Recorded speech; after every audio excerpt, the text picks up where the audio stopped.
24 jaar had Wietse landheer van Drachten ramen en dwarren ilke zet bij de Vries. Nou zit het thuis. Ja, verschrikkelijk. Ja, het viel nog, ik ken het nog net echt vielen, maar ik denk altijd aan inzakken, dat is een mokerslag.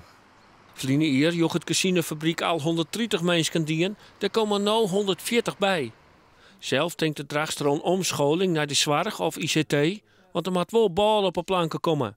Je moet op rekening iedereen zo'n €400 op achteruit.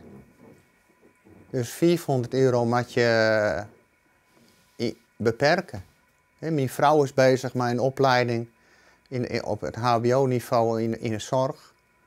Om ik weer aan een baan te komen. Nou ja, dat moet ik alle keer bekostigen worden. Dus dat wordt een heel gepiel om dat alle keer rond te krijgen.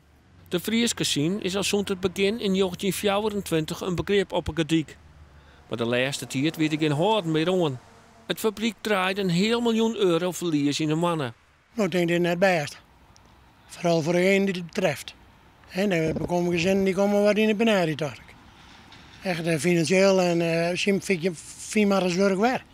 Vooral in dat houtwerk, in de bouw is ook niks meer. Dus deze mannen die komen in de WW te lonen. Op de gediek is het faillissement het praat van de dij. Nevens plaatselijk belang is het een grote klap voor het dorp. Nou, het is de zoveelste grote fabriek wat verdwijnt. En dus het vereremt het dorp.